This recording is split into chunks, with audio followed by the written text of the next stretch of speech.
Hello students, ఈరోజు మనం ఎం లెటర్కి సంబంధించిన ఇడియమ్స్ అండ్ ఫ్రేజెస్ చూద్దాం. దాంట్లో ఫస్ట్ ఇడియం చూడండి, మెయిడెన్ స్పీచ్. మెయిడెన్ స్పీచ్ అంటే ఏంటి? ఫస్ట్ స్పీచ్ అంటే మన లైఫ్లో ఏదైనా పబ్లిక్గా అంటే పబ్లిక్ స్పీచ్ ఫస్ట్ టైం ఇస్తే దాన్ని ఏమంటారంటే మెయిడెన్ స్పీచ్ అని అంటారు. ఇప్పుడు దీన్ని చూడండి, ఇది మన క్వశ్చన్ కదా, ఇది వచ్చేసరికి మన ఆన్సర్. మనం ఏం చేయాలి? ఈ ఆన్సర్ని తీసుకొచ్చి ఈ క్వశ్చన్లో మనం ప్రింట్ చేయాలి. ఎందుకంటే ఇది మనకు తెలిసిందే, మనకి ఎగ్జామ్లో ఆ క్వశ్చన్ చూడగానే మనకు క్వశ్చన్ కాదు కనిపించాల్సింది, విత్ ఇన్ సెకండ్స్ లో మనకు ఆన్సర్ అనేది వచ్చేయాలి. సో మనం ఏం చేయాలి? దానికోసం ఈ ఆన్సర్ ఈ క్వశ్చన్ లో ప్రింట్ చేయాలి. Maiden speech. మెయిడెన్ స్పీచ్ మనం ఎలా గుర్తుపెట్టుకుందాము? మెయిడెన్ అని ఉంది కదా, ఇక్కడ ఏముంది? ఎం అని ఉంది, మొట్టమొదట అని కూడా గుర్తుపెట్టుకోవచ్చు. ఓకే, సో మెయిడెన్ స్పీచ్ అంటే ఏంటి? ఫస్ట్ స్పీచ్ అని గుర్తుపెట్టుకోండి. Next idiom, make a clean breast of. Make a clean breast of అంటే కన్ఫెస్ కంప్లీట్లీ అని అర్థం. కన్ఫెస్ అంటే ఏంటి? ఒప్పుకోవడం. దీన్ని అడ్మిట్ అని అంటారు, అడ్మిట్ అని కూడా అనొచ్చు. ఓకే, అడ్మిట్ అంటే తప్పు ఒప్పుకోవడాన్ని. తప్పు ఒప్పుకోవడాన్ని ఏమంటారంటే కన్ఫెస్ అని అంటారు. మనకు బిగ్ బాస్ లో కన్ఫెషన్ రూమ్ అని చెప్పి ఒకటి ఉంటుంది కదా, అక్కడ మనం ఏం చెప్తాం? అన్ని నిజాలే మాట్లాడతాం ఆ కన్ఫెషన్ రూమ్ లో. సో మీరు అలా కూడా గుర్తుపెట్టుకోవచ్చు. కన్ఫెస్ అంటే ఏంటంటే తప్పు ఒప్పుకోవడాన్ని కన్ఫెస్ అని అంటారు. ఇప్పుడు చూడండి, మన క్వశ్చన్ ఏంటి? మన ఇడియం ఏంటి? Make a clean breast of. ఇప్పుడు మనం ఎలా గుర్తుపెట్టుకోవాలంటే, ఈ బ్రెస్ట్ మనకి ఎక్కడ ఉంటుంది? ఏ పోర్షన్ లో ఉంటుంది? చెస్ట్ పోర్షనే కదా, అంటే హార్టే కదా. అంటే మన హార్ట్ లో ఉండేది ఏంటి? సీక్రెట్. అంటే మనం ఏం చేసాము, నిజం ఏంటి అనేది మన మనసుకు తెలుసు, అవునా? సో ఆ హార్ట్ ని ఏం చేసాం? క్లీన్ చేసాం. అంటే ఏంటి? ఆ హార్ట్ లోపల ఉన్న నిజాలని బయట పెట్టేసాము, క్లీన్ చేసేసాము. సో అలా గుర్తుపెట్టుకోండి. Make a clean breast of అంటే కన్ఫెస్ కంప్లీట్లీ అని అర్థం. ఓకే, చలో నెక్స్ట్ చూడండి, మేక్ బోత్ ఎండ్స్ మీట్. దీని మీనింగ్ ఏంటి? To live with in once income. అంటే మనం ఎంత సంపాదించామో దాంట్లోనే బ్రతకడాన్ని ఏమంటారంటే to make both ends meet అని అర్థం. అంటే ఏంటి? సపోజ్ నాకు 1 lakh, నేను మంత్లీ 1 lakh సంపాదిస్తున్నాను అనుకోండి, నా ఇన్కమ్ 1 lakh. సో నా ఎక్స్పెండిచర్ కూడా ఏంటి? 1 lakh ఉంటుంది. అంటే నేను సంపాదించిన ఆ 1 lakh లోనే నేను బ్రతికేస్తాను అనమాట. నేను ఎలాంటి అప్పులు చెయ్యను. సో అలా ఆ కండిషన్ ఏమంటారంటే మేక్ బోత్ ఎండ్స్ మీట్. ఇప్పుడు చూడండి, ఇది క్వశ్చన్, మన ఆన్సర్ ఇది. ఈ క్వశ్చన్ లో మనం మెయిన్ గా ఫోకస్ చేయాల్సిన ఏరియా ఏంటంటే ఈ బోత్ ఎండ్స్ అంటే ఏంటి? ఇప్పుడు చూడండి, ఇది మన బ్యాలెన్స్ షీట్ అనుకుందాం. బ్యాలెన్స్ షీట్ అంటే ఏంటి? మనం ఎంత సంపాదిస్తున్నాము, ఎంత ఖర్చు పెడుతున్నాం అనేది కదా మనం అకౌంట్స్ లో మనం బ్యాలెన్స్ షీట్ లో రాసేది, అవునా? ఓకే, ఇప్పుడు చూడండి, ఫస్ట్ మనం ఇన్కమ్ అనుకుందాం. ఓకే, ఇన్కమ్ కాలం. ఓకే, నెక్స్ట్ చూడండి, ఎక్స్పెండిచర్ కాలం. నెక్స్ట్ ఏంటి? ఎక్స్పెండిచర్ కాలం. ఇప్పుడు చూడండి, ఏం లేదు, నేను దీనిలా మార్చాను. ఎందుకంటే ఫస్ట్ ఇన్కమ్ ఉంటే బెటర్, తర్వాత ఎక్స్పెండిచర్ ఉంటే బెటర్ అని మార్చాను. సరే, ఈ కాలం చూడండి, ఈ కాలం ఏం కాలం? ఇన్కమ్ కాలం. అంటే నాకు వచ్చిన సంపద, నేను ఎంత సంపాదించాను అదంతా కూడా ఎక్కడ ఉంటది? ఇక్కడ ఉంటది టోటల్, అవునా? ఎస్. తర్వాత ఎక్స్పెండిచర్, నేను ఆ మంత్ లో ఎంత ఎక్స్పెండిచర్ చేశాను, ఎంత ఖర్చు పెట్టాను అనేది ఇక్కడ ఉంటుంది. ఓకే, అంటే ఈ కాలం, ఏ కాలము? ఈ ఇన్కమ్ కాలం కి ఎండ్ ఎక్కడ అంటే ఇక్కడ ఉంటది, ఎండ్, అవునా? నెక్స్ట్ చూడండి, ఈ ఎక్స్పెండిచర్ అనే కాలం కి ఎండ్ ఎక్కడ ఉంటది అంటే ఇక్కడ ఉంటుంది, దాని యొక్క ఎండ్. అంటే ఈ కాలం యొక్క ఎండ్. ఏ కాలం? ఎక్స్పెండిచర్ కాలం. సో ఇన్కమ్ కాలం ఎండ్, ఎక్స్పెండిచర్ కాలం ఎండ్ రెండు మీట్ అవ్వాలంట. మీట్ అవ్వడం అంటే ఏంటి? నా ఇన్కమ్ కాలంలో 1 lakh ఉంది, ఓకేనా? ఇన్కమ్ కాలంలో 1 lakh ఉంది, ఎక్స్పెండిచర్ లో కూడా 1 lakh ఉండాలి. అప్పుడే దానికి అర్థం ఏంటి? ఈ 1 lakh నువ్వు సంపాదించావే, అదే నువ్వు ఖర్చు పెట్టావు. అంతేకాని ఎక్కువ అంటే మైనస్ లో వెళ్ళలేదు, అప్పులు తెచ్చుకొని బతికే సిచ్యువేషన్ లో నువ్వు లేవు. ఎంత సంపాదించావు అంత ఖర్చు పెట్టావు. అంటే ఇక్కడ చూడండి, to live with in once income, నీ ఆదాయంలోనే దాంట్లోనే నీ జీవనం గడుపుతున్నావు అని అర్థం. So make both ends meet అంటే ఏంటంటే to live with in once income. Okay, next idiom చూద్దాం. చూడండి, మ్యాన్ ఆఫ్ హిజ్ వర్డ్ అంట. వర్డ్ అంటే ఏంటి? వర్డ్ అంటే ఇక్కడ మనం వర్డ్ అంటే మన ఇంగ్లీష్ లో వర్డ్స్ కాదు, ఇది వర్డ్ అంటే ప్రామిస్ అని అర్థం. ఓకే, వర్డ్ అంటే మాట ఇవ్వడం అని అంటూ ఉంటారు కదా. ఎస్, సో వర్డ్ అంటే ప్రామిస్ అని అర్థం. అయితే జనరల్ గా మనం ఏం చేస్తాం? మనం ప్రామిస్ చేస్తాం, మనం వర్డ్ ఇస్తాం, మనం మాట ఇస్తాం, కానీ మనం దాన్ని నిలుపుకోమన్నమాట. కానీ ఇడియం చూడండి, అతను he is a man of his word అంటే ఒక్కసారి మాట ఇచ్చాడంటే మళ్ళీ తప్పడు. ఓకేనా? సో ఎలా గుర్తుపెట్టుకోవాలి దాన్ని? చూడండి, దాని మీనింగ్ ఏంటో చూడండి. Someone who keeps once promise లేదా ట్రస్ట్ వర్ది మ్యాన్ ని ఏమంటారంటే మ్యాన్ ఆఫ్ హిజ్ వర్డ్ అని అనాలి. ఓకే, చలో నెక్స్ట్ ఇడియం. నెక్స్ట్ చూడండి, మూట్ పాయింట్. మూట్ పాయింట్ అంటే ఏంటి? డిబేటబుల్ పాయింట్ అని అర్థం. నౌ సీ హియర్, అసలు ఈ మూట్ అనే వర్డ్ ఎక్కడి నుంచి వచ్చింది? మనం ఏం చేయాలి? క్వశ్చన్ ఆన్సర్ రెండింటిని కనెక్ట్ చేయాలి. అదే కదా మన కాన్సెప్ట్. చలో, ఇప్పుడు మూట్ పాయింట్ ఉంది కదా, ఈ మూట్ యాక్చువల్ గా మీట్ నుంచి వచ్చింది అనమాట. మీటింగ్స్ అని అంటూ ఉంటాం కదా మనం. Okay, right. సో మూట్ అనేది మీట్ నుంచి వచ్చింది. మీట్ అంటే ఏంటి? జనరల్ గా మనం కలుసుకొని ఏం మాట్లాడతాం? ఏదో చర్చిస్తాం, ఏదో సమ్ డిబేట్స్ చేస్తాం.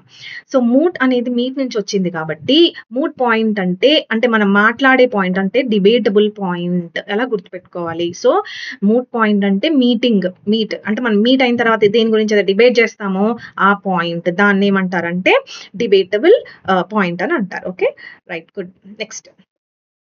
నెక్స్ట్ చూడండి, మిడాస్ టచ్ అంటాం. మిడాస్ టచ్ అంటే ఏంటి? A touch which turns anything into gold. చూడండి, మిడాస్ టచ్ అంటే ఏంటి? మనం పట్టిందల్లా బంగారం అయిపోతుంది. ఓకే, సో దాన్ని ఏమంటారంటే మిడాస్ టచ్ అని అంటారు. అసలు ఫస్ట్ ఆఫ్ ఆల్ ఈ మిడాస్ అంటే ఎవరు చూద్దాం. చూడండి, ఫస్ట్ ఒక వ్యక్తి ఉండేవాడు అనమాట.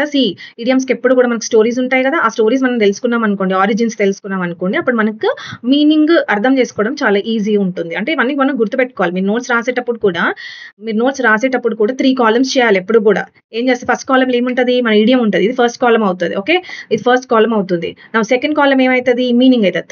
థర్డ్ కాలమే ఇక్కడ మనకు చాలా ఇంపార్టెంట్. థర్డ్ కాలం ఏంటి? నిమోనిక్స్ రాస్తాం. అంటే మనం ఏం నేర్చుకున్నాము, ఎలా గుర్తుపెట్టుకోవాలి, ఆ నిమోనిక్స్ అన్ని కూడా మనం ఈ థర్డ్ కాలం లో రాసుకుంటాం. మనం ఈ థర్డ్ కాలమే మనకు చాలా చాలా ఇంపార్టెంట్, గుర్తుపెట్టుకోవడానికి ఈజీగా ఉంటుంది. ఇప్పుడు చూడండి, ఒక వ్యక్తి ఉండేవాడు అనమాట. ఒక రాజు ఉంటాడు. ఆ రాజు ఏం చేస్తాడంటే తపస్సు చేస్తాడనమాట. ఏమని? నేను పట్టుకుందల్లా బంగారం అయిపోవాలి అని చెప్పి తపస్సు చేస్తాడు. దేవుడు కరుణిస్తాడు, అలాగే కోరుకుంటాడు, నేను పట్టుకుందల్లా బంగారం అవ్వాలి అనగానే దేవుడు కూడా తదాస్తు అంటాడు, వెళ్ళిపోతాడు. తర్వాత ఏం చేస్తాడు? నిజంగా నేను కోరుకుంది నిజమైందా లేదా అని చెప్పి అన్ని టెస్ట్ చేస్తాడనమాట. సో వస్తూ ఉండగా చెట్లను పట్టుకుంటాడు, గోల్డ్ అయిపోతుంది. ఓకే, తర్వాత ఇంకా ఎక్కడ ఏమైనా పరిసరాల్లో ఏ వస్తువులు ఉన్నా కూడా దాన్ని ఇలా టచ్ చేస్తాడు, అవన్నీ గోల్డ్ గా మారిపోతాయి అనమాట. తర్వాత అతని కింగ్డమ్ లోకి ఎంటర్ అవుతాడు అనమాట. అతని ఇంట్లోకి కూడా వచ్చేస్తాడు. సో రాగానే ఏం చేస్తాడంటే ఆకలేస్తుంది పాపం, ఎందుకంటే చాలా రోజులు అయిందిగా తపస్సు చేసి. సో డైనింగ్ హాల్లోకి వస్తాడు. తిందాం అనుకుని ఆ ఫుడ్ ని టచ్ చేయగానే అది కూడా గోల్డ్ అయిపోతుంది. పోనీ అట్లీస్ట్ వాటర్ తాగుదామన్నా కూడా అది కూడా గోల్డ్ అయిపోతుంది. తర్వాత లోపల నుంచి వాళ్ళ డాటర్ నానా అనుకుంటూ వస్తుంది అనమాట. సో వాళ్ళ డాటర్ ని ప్రేమతో ఎత్తుకుందామని అనేసరికి ఆ అమ్మాయి కూడా ఎలా మారిపోతుందంట? గోల్డ్ గా మారిపోతుంది. అమ్మాయి పేరేంటంటే, తన డాటర్ పేరేంటంటే మిడాస్. అంటే మిడాస్ ని అంటే వాళ్ళ కూతుర్ని ఇలా టచ్ చేయగానే గోల్డ్ గా మారిపోయింది. సో మిడాస్ టచ్ అంటే ఏంటి? A touch which turns anything into gold is called Midas touch. Mnemonics రాసుకునేటప్పుడు ఏం చేయాలంటే షార్ట్ ఫామ్ గా, నేను చెప్పింది మీరు షార్ట్ ఫామ్ గా రాసుకోవాలి. ఒక 2-3 వర్డ్స్ లాగా, లేకపోతే ఏదైనా సమ్ మైండ్ మ్యాపింగ్ ద్వారా మీరు రాసుకోవాలి. అది మీ టాలెంట్, ఇంకా మీరు ఎలా రాసుకుంటారు అనేది. నెక్స్ట్ చూడండి, ఎ మ్యాన్ ఆఫ్ లెటర్స్ అంట. ఫస్ట్ ఆఫ్ ఆల్ లెటర్ అంటే ఏంటి, లెటర్స్ అంటే ఏంటో తెలుసుకోవాలి మనం. సీ హియర్, లెటర్ అంటే ఏంటి? మనకి ఆల్ఫబెట్. అవును, ఇంతకీ మనం ఆల్ఫబెట్స్ అంటామా, ఆల్ఫబెట్ అంటామా? ఆల్ఫబెట్ అనే అనాలి. ఇంగ్లీష్ హిస్టరీలో ఆల్ఫబెట్స్ అనే వర్డ్ లేదు ఎక్కడ కూడా. ఓకే, ఆల్ఫబెట్ అనాలి. మరి ఈ A to Z ని ఏమంటాము అంటే వాటిని లెటర్స్ అంటాం. ఓకేనా, వాటిని లెటర్స్ అంటాం. నౌ లెటర్స్ అంటే లెటర్ అంటే ఏంటి? A to Z ని లెటర్ అంటే A is 1 letter, B is 1 letter. ఇప్పుడు నేను ఈ లెటర్ అనే వర్డ్ కి ఎస్ యాడ్ చేసేస్తే ఏమవుతుంది? పూర్తిగా మీనింగే చేంజ్ అవుతుంది. ఇలాంటి కొన్ని వర్డ్స్ మనం నౌన్ అనే చాప్టర్ లో చదువుకుంటాం, రైట్? సో లెటర్ అంటే A నుంచి Z మధ్యలో ఉన్న ఏ ఆల్ఫబెట్ నేను దాన్ని లెటర్ అని అంటాము. ఎస్ యాడ్ చేయగానే పూర్తి మీనింగ్ చేంజ్ అవుతుంది. ఇప్పుడు లెటర్స్ అంటే ఏంటంటే లిటరేచర్ అని అర్థం. లిటరేచర్ అంటే కవిత్వాలు, కావ్యాలు, నావెల్స్ ఇలాంటివి ఏమైనా రాస్తాం కదా, దాన్నే లెటర్స్ అని అంటారు. ఇప్పుడు చూడండి, ఇప్పుడు మన ఇడియంకి వద్దాం. ఏంటంటే మన ఇడియం ఏంటి? ఏ మ్యాన్ ఆఫ్ లెటర్స్ అంట. అంటే లెటర్స్ అంటే ఏంటి? ఇప్పుడు లిటరేచర్, దాంట్లో ప్రొఫిషియంట్. ఓకే, ప్రావీణ్యుడు అంటే one who is proficient in literary. అంటే ఆథర్, ఇప్పుడు మనం బుక్స్ రాయడంలో ఇంకా అతనికి మించిన తోపు ఇంకెవరు ఉండరు అనమాట. సో ఆ పర్సన్ ఏమంటారంటే మ్యాన్ ఆఫ్ లెటర్స్ అని అంటారు. So one who is proficient in literary art or author is called man of letters అని చెప్పాలి. ఓకే, ఎగ్జాంపుల్ మనం దీన్ని ఏ ఎగ్జాంపుల్ తీసుకోవచ్చు? రవీంద్రనాథ్ ఠాగూర్, అతనికి నోబెల్ ప్రైజ్ వచ్చింది కదా, సో ఫర్ గీతాంజలి, రైట్? అది కూడా మీరు గుర్తుపెట్టుకోవచ్చు. నెక్స్ట్ ఇడియం చూద్దాం. నెక్స్ట్ చూడండి, ఏ మ్యాన్ ఆఫ్ స్ట్రా లేదా మ్యాన్ ఆఫ్ నో సబ్స్టెన్స్. ఈ 2 ఇడియమ్స్ కి ఒక్కటే మీనింగ్. ఓకేనా? ఈ 2 ఇడియమ్స్‌కి ఒకే మీనింగ్. ఇప్పుడు మనం ఏం చేద్దామంటే ఈ ఇడియమ్‌ని ఎలా గుర్తుపెట్టుకోవాలి అండ్ సెకండ్ వన్ ఈ ఇడియమ్‌ని ఎలా గుర్తుపెట్టుకోవాలంటే ఎ మ్యాన్ ఆఫ్ స్ట్రాని, ఎ మ్యాన్ ఆఫ్ నో సబ్స్టెన్స్‌ని సెపరేట్‌గా నేర్చుకుందాం మనం. అంటే ఎలా గుర్తుపెట్టుకోవాలి? క్వెషన్ ఆన్సర్ ఎలా కనెక్ట్ చేయాలి? ఇప్పుడు చూడండి. ఎ మ్యాన్ ఆఫ్ స్ట్రా అంటే వీక్ పర్సన్ అని అర్థం. ఇప్పుడు చూడండి. స్ట్రా అంటే ఇక్కడ మనకి గడ్డి. ఓకే. మనకి పొలాల్లో మనిషి రూపంలో ఇలా ఈ గడ్డిని తయారు చేసి దిష్టి బొమ్మలాగా పెడతారు కదా! అసలు యాక్చువల్లీ అతను ఒక పర్సనా? కాదు. హే అంటారు కదా! హే అంటే గడ్డి మోపు. ఆ గడ్డి మోపుతో ఆ గడ్డి ఎండిపోయిన గడ్డితో మనం ఒక మనిషిని తయారు చేస్తామన్నమాట. సో, అది యాక్చువల్‌గా రియల్ మ్యాన్ కాదది. Okay. So, it is a weak person. Okay. అట్లా గుర్తుపెట్టుకోండి స్ట్రా. ఇంకొకటి చూడండి. నెక్స్ట్ ఇడియం చూడండి. A man of no substance అంట. సబ్స్టెన్స్ అంటే ఏమని చెప్పొచ్చు? సబ్స్టెన్స్ అంటే మ్యాటరే కదా! మనం సైన్స్‌లో నేర్చుకుంటామా? Matter substance is made up of matter. 3 matters ఉంటాయి మనకి. సాలిడ్, లిక్విడ్, గ్యాస్ అని మనం నేర్చుకున్నాం కదా! సబ్స్టెన్స్ అంటే యాక్చువల్‌గా ఒక ఒక ఒక మెటీరియల్, ఒక వస్తువు ఏ సబ్స్టెన్స్‌తో తయారయ్యింది? సాలిడా? లిక్విడా? అసలు ఏం సబ్స్టెన్స్ ఉంది అందులో అని మనం నేర్చుకుంటాం చిన్నప్పుడు. సో, అట్లైనా గుర్తుపెట్టుకోవచ్చు. సో, సబ్స్టెన్స్ అంటే మ్యాటర్. ఇక్కడ ఏంటి? నో సబ్స్టెన్స్ అంట. నో మ్యాటర్ అంటే ఏంటి? Week person. అట్లా కూడా గుర్తుపెట్టుకోవచ్చు. ఓకేనా? నేను చెప్పే నిమోనిక్సే మీరు ఫాలో అవ్వాల్సిన అవసరం లేదు. మీకు ఇంకా బెటర్ నిమోనిక్స్ ఏమైనా వస్తే అవి కూడా రాసుకోవచ్చు. నెక్స్ట్ ఇడియంకొద్దాం. నెక్స్ట్ ఇడియం చూడండి. మూవ్ హెవెన్ అండ్ ఎర్త్ అంట. దాని మీనింగ్ ఏంటి? To make every possible efforts. Okay. అంటే ఏంటి? చూడండి. ఇప్పుడు చూడండి. ఈ ఇడియంలో ఏమేం పదాలున్నాయి? ఫస్ట్ హెవెన్ ఉంది. ఆ తర్వాత ఏంటి? ఎర్త్ ఉంది. అవును. ఇంతకీ హెవెన్‌ని, ఎర్త్‌ని మూవ్ చేయగలుగుతామా మనం? చెయ్యలేం. కానీ మన ఇడియం ఏంటి? మూవ్ హెవెన్ అండ్ ఎర్త్ అంటే మూవ్ చేస్తున్నామంట. దేన్ని? హెవెన్‌ని, ఎర్త్‌ని మూవ్ చేస్తున్నాం. అంటే ఏంటి? జనరల్‌గా అయితే మనం ఎర్త్‌ని, హెవెన్‌ని మూవ్ చేయలేము. కానీ మన శక్తంతా ప్రయత్నించి హెవెన్‌ని, ఎర్త్‌ని మూవ్ చెయ్యాలి. అంటే ఏంటి? ఎవ్రీ పాసిబుల్ ఎఫర్ట్ అంటే ఇప్పుడు సపోజ్ మనకొక గోల్ ఉందనుకోండి. ఆ గోల్ రీచ్ అవ్వడానికి నువ్వు నీ శాయశక్తులా ప్రయత్నించాలి అని అర్థం. అర్థమైతుంది కదా! So, move heaven and earth అంటే to make every possible effort అని అర్థం. నెక్స్ట్ చూడండి. నెక్స్ట్ చూడండమ్మా. Man of parts. Man of parts అంటే ఏంటంటే టాలెంటెడ్ పర్సన్ అని అర్థం. మ్యాన్ ఆఫ్ పార్ట్స్ అంటే ఏంటి? Talented person. ఎలా గుర్తుపెట్టుకుందాం దీన్ని? పార్ట్స్, టాలెంటెడ్ ఈ రెండిటిని మనం ఎలాగో కనెక్ట్ చేయాలి. ఈ ఇడియంకి ఎలాంటి ఆరిజిన్ లేదు. సో, మనం ఏం చేద్దామంటే ఈ పార్ట్స్ అన్న వర్డ్, టాలెంట్ అన్న వర్డ్‌ని ఈ రెండిటిని కనెక్ట్ చేయాలి. పార్ట్స్ అంటే ఏంటి? సపోజ్ పార్ట్స్ అంటే వివిధ రంగాలు అనుకుందాము. ఓకే. లేదా వివిధ ఫీల్డ్స్ అనుకుందాం. దాంట్లో మనకు టాలెంట్ ఉంది అని అనుకుందాం. ఈ రెండిటిని అలా కనెక్ట్ చేస్తూ చదువుకోవాలి. ఓకేనా? మనకి ఇంకేదైనా సపోజ్ మీకు ఇంకేదైనా బెటర్ నిమోనిక్ ఉంటే దాన్ని కూడా మీరు ట్రై చేయొచ్చు. నెక్స్ట్ చూడండి. Next make a hole in one's pocket అంట. జనరల్‌గా మనం పాకెట్‌లో ఏం చేస్తాము? పాకెట్‌లో మనం డబ్బులు పెడతామా? అవును. కానీ ఆ పాకెట్‌కి హోల్ పడిందనుకోండి. అంటే ఏమవుతది?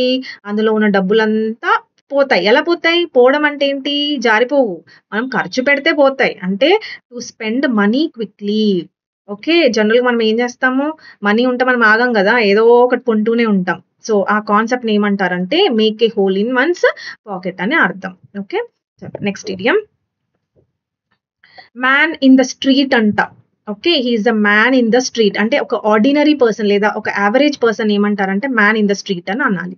ఓకే. నౌ సీ ఎలా గుర్తుపెట్టుకుందాం? సింపుల్.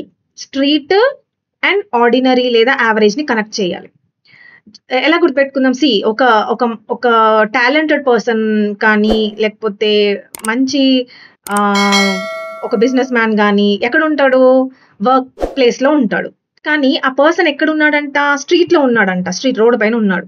సో, స్ట్రీట్ పైన ఉన్నాడంటే దానికి అర్థం ఏంటి అంటే అతను ఒక ఆర్డినరీ, ఒక యావరేజ్ పర్సన్ అని అర్థం. ఓకేనా? అట్లా కూడా గుర్తుపెట్టుకోవచ్చు మీరు. నెక్స్ట్ చూడండి. Next idiom. ఇది చూడండి. Make hay while the sun shines అంట. నౌ సీ అసలు హే అంటే ఏంటో తెలుసుకోవాలి. హే అంటే ఇక్కడ మనకి డ్రై గ్రాస్ అని అంటారనమాట. ఓకే. డ్రై గ్రాస్ ఎండు గడ్డిని హే అని అంటాం. ఇప్పుడు వినండి.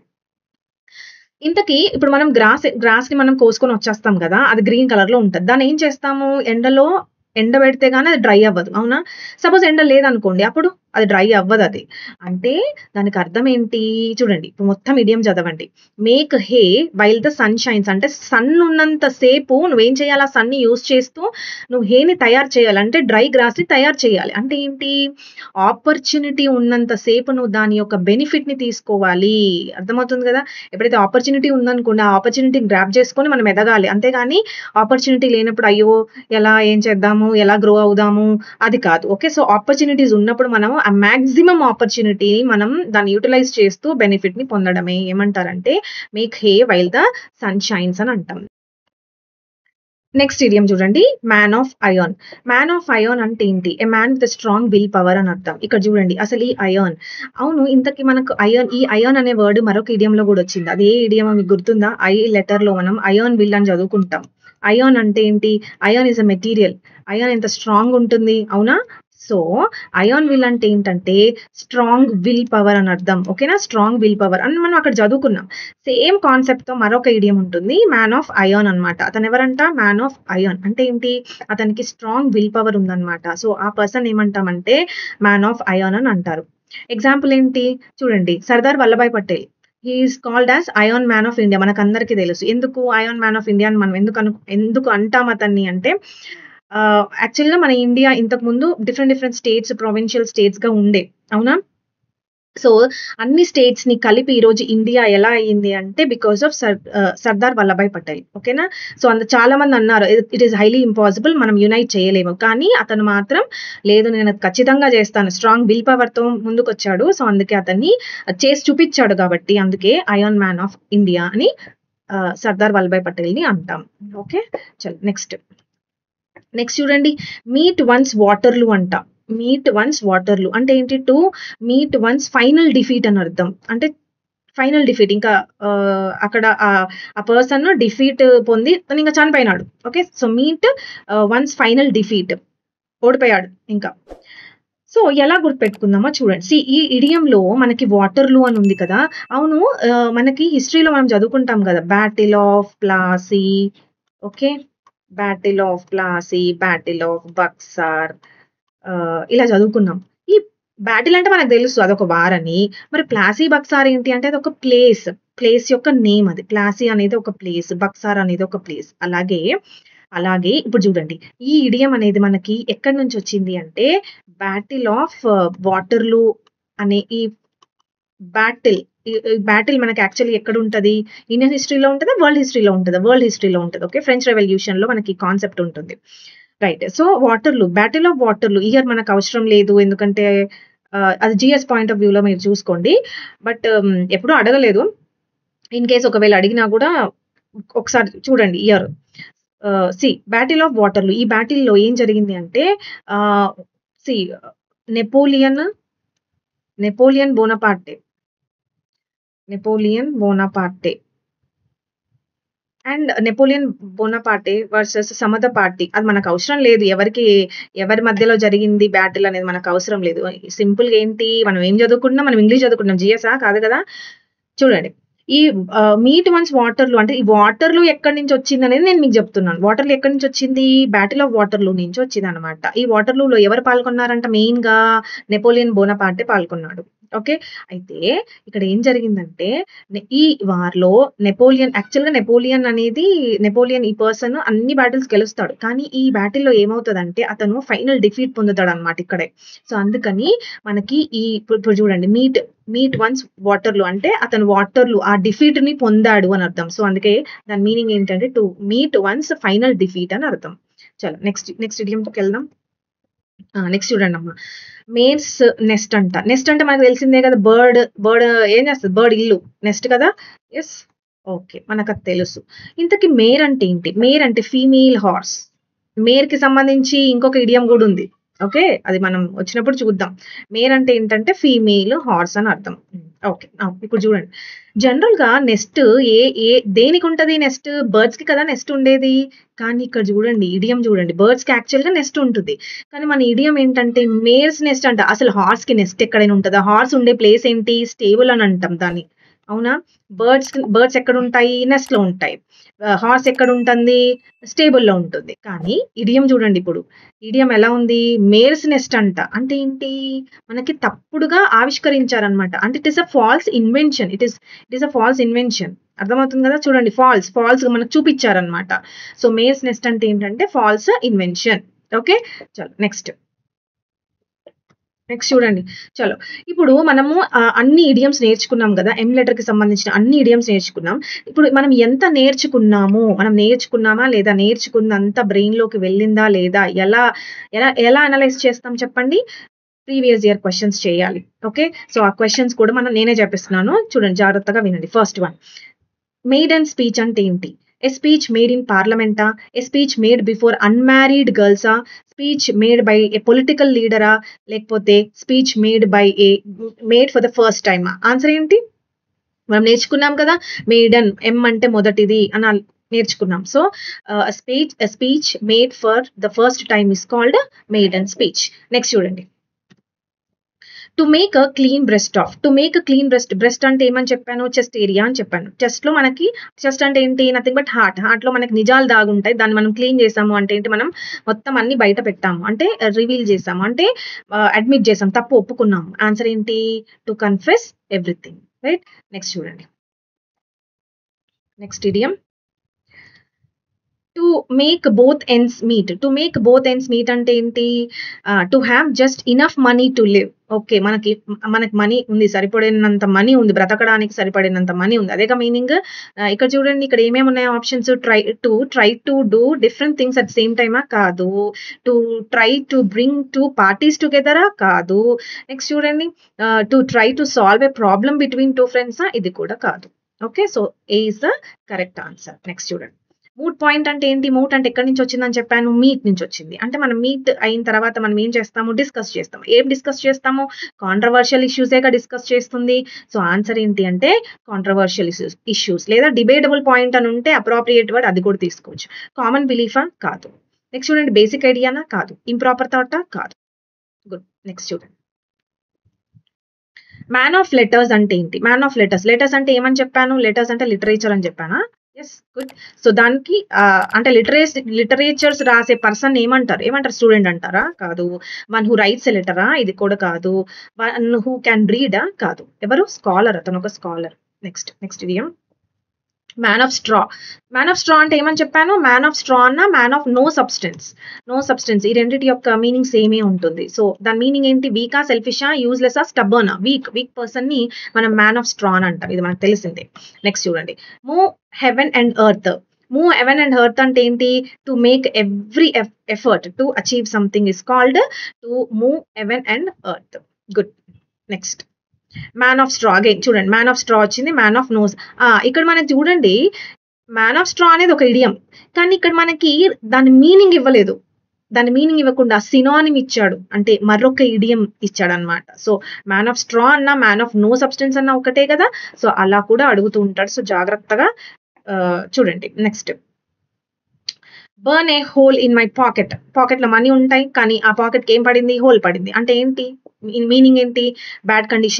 ఇన్ బ్యాడ్ కండిషనా? కాదు. ఈగర్‌నెస్ టు స్పెండ్ మనీ ఇదే కరెక్ట్ ఆన్సర్. లెస్ ఎక్స్‌పెన్సివా? కాదు. పోనీ టార్చర్ వన్ సెల్ఫా? ఇది కూడా కాదు. So, B is the correct answer. Next idiom చూడండి. మ్యాన్ ఆఫ్ స్ట్రీట్ అంటే ఏంటి? అతను స్ట్రీట్‌లో ఉంటాడంటే ఎవరు? ఇల్లిటరేట్ పర్సనా? అన్నోన్ పర్సనా? స్ట్రేంజరా? ఆర్డినరీ లేదా average person. Okay. Ordinary or average person. Next చూడండి. Make hay while the sun shines అంటే సన్ ఉన్నంత సేపు మనం ఏం చేస్తాము? హేని తయారు చేస్తాం. అంటే ఏంటి? ఆపర్చునిటీ ఉన్నంత సేపు. చూడండి. Make maximum use of a given opportunity is called make hay while the sun shines. Very good. So, D is the correct answer. Next చూడండి అమ్మా. టు మీట్ వన్స్ వాటర్లూ అంటే ఏంటి? బ్యాటిల్ ఆఫ్ వాటర్లూ మనం చదువుకున్నాం కదా! ఎవరు అక్కడ పార్టిసిపేట్ చేసింది? నెపోలియన్ బోనపార్టే మన ఫ్రెంచ్ రెవల్యూషన్ అనే వరల్డ్ హిస్టరీలో వస్తుంది. సో, దీని మీనింగ్ ఏంటి? చూడండి. D is the correct answer. To meet one's final defeat. దాన్ని ఏమంటారు? To meet one's Waterloo. Right. So, this is the end of the letter M. అంటే ఎం లెటర్ కి సంబంధించిన ఇడియమ్స్ అన్నీ చూసాం. ఓకే. సో, నెక్స్ట్ వీడియోలో ఏం చేద్దామంటే మరొక లెటర్ కి సంబంధించిన ఇడియమ్స్ అండ్ ఫ్రేజెస్ నేర్చుకుందాం.